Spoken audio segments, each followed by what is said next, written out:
नमस्कार दोस्तों, स्वागत है फिर से एक और नए वीडियो में। तो आज के इस वीडियो में हम लोग देखने वाले हैं आप लोगों का मॉर्निंग असेंबली का कंटेंट, जो कि रहेगा आप लोगों का दिनांक 13 अक्टूबर 2025 का। तो चलिए वीडियो को शुरू करते हैं। चैनल पर न्यू है तो चैनल को सब्सक्राइब कर लीजिए, और अगर आप लोग जैक बोर्ड से जुड़ा कोई भी अपडेट सबसे पहले जानना चाहते हैं तो व्हाट्सएप ग्रुप का लिंक डिस्क्रिप्शन बॉक्स में दिया हुआ है, वहाँ से जुड़ जाइएगा।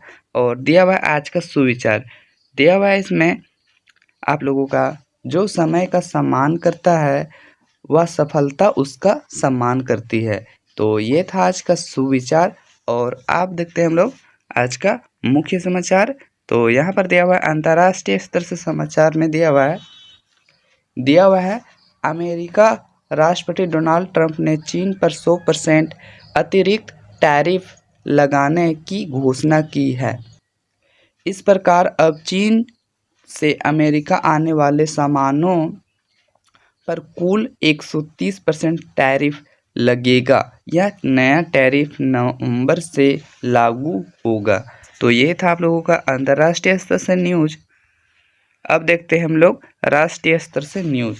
तो राष्ट्रीय स्तर से न्यूज में यहाँ पर आप लोगों का दिया हुआ है कि प्रधानमंत्री नरेंद्र मोदी ने देश के किसानों से गेहूं और चावल के अलावा दालों पर ध्यान केंद्रित करते हुए फसलों में विविधता लाने का आग्रह किया है, ताकि प्रोटीन सुरक्षा सुनिश्चित हो सके और भारत इस क्षेत्र में भी आत्मनिर्भर बन सके। प्रधानमंत्री ने शनिवार को भारतीय कृषि अनुसंधान संस्थान पूसा में कृषि के क्षेत्र के लिए ऐतिहासिक घोषणाएं करते हुए 35,440 करोड़ रुपए की दो प्रमुख योजनाओं, प्रधानमंत्री धन धान्य कृषि योजना और दलहन में आत्मनिर्भरता मिशन का शुभारंभ किया है। तो ये था आप लोगों का राष्ट्रीय स्तर से न्यूज। चलिए देखते हैं अब हम लोग राज्य स्तर से न्यूज, स्टेट न्यूज। तो दिया हुआ है यहाँ पर झारखंड के 68 लाख से ज़्यादा राशन कार्डधारी परिवारों के लिए 2.04 लाख क्विंटल चना दाल खरीदी जाएगी। इसे लेकर खाद्य सार्वजनिक वितरण और उपभोक्ता मामले में विभाग ने निविदा जारी की है। तो ये था आप लोगों का राज्य स्तर से न्यूज। अब हम लोग देखते हैं खेल स्तर से न्यूज। तो प्ले न्यूज में यहाँ पर दिया हुआ है आप लोगों का कि भारतीय जूनियर पुरुष हॉकी टीम ने सुल्तान ऑफ जोहार कप 2025 अभियान की शानदार शुरुआत करते हुए ग्रेट ब्रिटेन को 3-2 से हराया। तो यह मुकाबला शनिवार को तमन दया हॉकी स्टेडियम में खेला गया था। अब हम लोग देखते हैं आप लोगों का शिक्षा, कैरियर, टेक्नोलॉजी समाचार। इसमें दिया हुआ है आप लोगों का समाचार में HIV का इलाज खोजना दशकों से वैज्ञानिकों के लिए एक बड़ी चुनौती रहा है, लेकिन अब इस दिशा में एक बड़ी सफलता मिली है, जिससे HIV को खत्म करने की उम्मीद जगी है। दरअसल जर्मनी के यूनिवर्सिटी ऑफ कोलोन के शोधकर्ताओं ने एक ऐसी खास एंटीबॉडी 04A06 की खोज की है, जो HIV के लगभग सभी रूपों को खत्म करने के सक्षम है। ये था आप लोगों का शिक्षा, कैरियर, टेक्नोलॉजी समाचार। तो अब हम लोग देखते हैं आप लोगों का सामान्य ज्ञान प्रश्नोत्तरी, जो कि रहेगा आप लोगों का कक्षा 1 to 5 के लिए। पहले देखेंगे तो देखते हैं प्राथमिक स्तर का। तो पहला प्रश्न में यहाँ पर आप लोगों से पूछा जा रहा है। तो दिया हुआ है, बुझो पहेली, सींग है पर भेड़ नहीं, काठी है पर घोड़ा नहीं, और ब्रेक है पर कार नहीं, घंटी है पर घर का किवाड़ नहीं। तो इसका आंसर हो जाएगा साइकिल। और अब हम लोग देखेंगे आप लोगों का क्वेश्चन नंबर 2। तो दिया हुआ है क्वेश्चन नंबर 2 में दुनिया का सबसे ऊंचा जानवर कौन सा है? तो इसका राइट आंसर हो जाएगा जिराफ। और अब हम लोग देखते हैं आप लोगों का क्वेश्चन नंबर 3। तो क्वेश्चन नंबर 3 में दिया हुआ, इंसान को सांस लेने के लिए कौन सी गैस की आवश्यकता होती है? तो राइट आंसर हो जाएगा ऑक्सीजन। अब हम लोग देखते हैं क्वेश्चन नंबर आप लोगों का 4।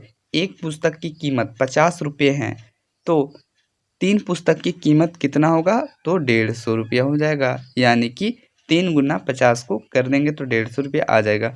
और क्वेश्चन नंबर 5 में दिया हुआ है अप का अपोजिट वर्ड क्या होता है। अप यानी ऊपर, तो अप का उल्टा डाउन हो जाएगा यानी कि नीचे। तो अब हम लोग देखेंगे आप लोगों का उच्च प्राथमिक स्तर यानी कि कक्षा 6 to 8 के लिए प्रश्न देखने वाले हैं। तो चलिए पहला प्रश्न यहाँ पर दिया हुआ है, आप लोगों से पूछा जा रहा है सिंपली कि अकबर किस वंश के शासक था। तो इसका राइट आंसर हो जाएगा मुगल वंश का शासक था। क्वेश्चन नंबर 2 में दिया हुआ है कि राजपुत्र किस समास का उदाहरण है। तो तत्पुरुष समास का उदाहरण है। अब क्वेश्चन नंबर 3 को देखते हैं। तो दिया हुआ है साइलेंट वैली राष्ट्रीय उद्यान किस राज्य में स्थित है। तो इसका आंसर हो जाएगा केरल। क्वेश्चन नंबर 4 में दिया हुआ है भारत का पहला उपग्रह कौन सा था। तो आर्यभट्ट।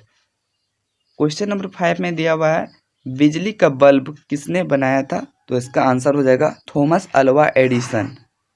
अब हम लोग देखेंगे आप लोगों का माध्यमिक स्तर यानी कि कक्षा 9 से 12 तक का प्रश्न। दोस्तों पहला प्रश्न में यहाँ दिया हुआ है आप लोगों से कौन सी पर्वत श्रृंखला है जो भारत को नेपाल से अलग करती है। तो यह हिमालय है। और क्वेश्चन नंबर 2 में पूछा जा रहा है डीएनए का पूर्ण रूप क्या है। तो इसका आंसर हो जाएगा डाइऑक्सी बोन्यूक्लिक एसिड। अब हम लोग देखते हैं क्वेश्चन नंबर 3 जय जवान जय किसान का नारा किसने दिया था। लाल बहादुर शास्त्री ने दिया था। क्वेश्चन नंबर 4 में दिया हुआ है भारत में आपातकाल की घोषणा कौन कर सकता है। तो इसका आंसर है राष्ट्रपति। क्वेश्चन नंबर 4 के बाद 5 में दिया हुआ है आत्मकथा विंग्स ऑफ फायर के लेखक कौन है। तो इसका आंसर हो जाएगा एपीजे अब्दुल कलाम, जिसे मिसाइल मैन के नाम से भी जाना जाता है। तो अब हम लोग देखेंगे आप लोगों का प्रेरक प्रश्न छोटा सा है, इसको भी देख लेते हैं। दिया हुआ है संकल्प की शक्ति एक छोटे गांव का छात्र हर दिन मिट्टी के चूल्हे की रोशनी में पढ़ाई करता था। उसके पास किताबें कम थी लेकिन जिज्ञासा और मेहनत भरपूर थी। वह हर परीक्षा में बेहतर करता गया क्योंकि उसने कभी हार नहीं मानी। एक दिन उसने राज्य स्तर की प्रतियोगिता जीत ली और सबका आदर्श बन गया। उसकी कहानी बताती है कि कठिनाइयाँ रास्ता रोकती है लेकिन संकल्प मंजिल तक पहुंचाता है। तो ये था आप लोगों का प्रेरक प्रसंग। और अब हम लोग देखते हैं आज का महत्वपूर्ण दिवस। दिया हुआ है यहाँ पर आज का महत्वपूर्ण दिवस। आपदा जोखिम न्यूनीकरण के लिए राष्ट्रीय दिवस।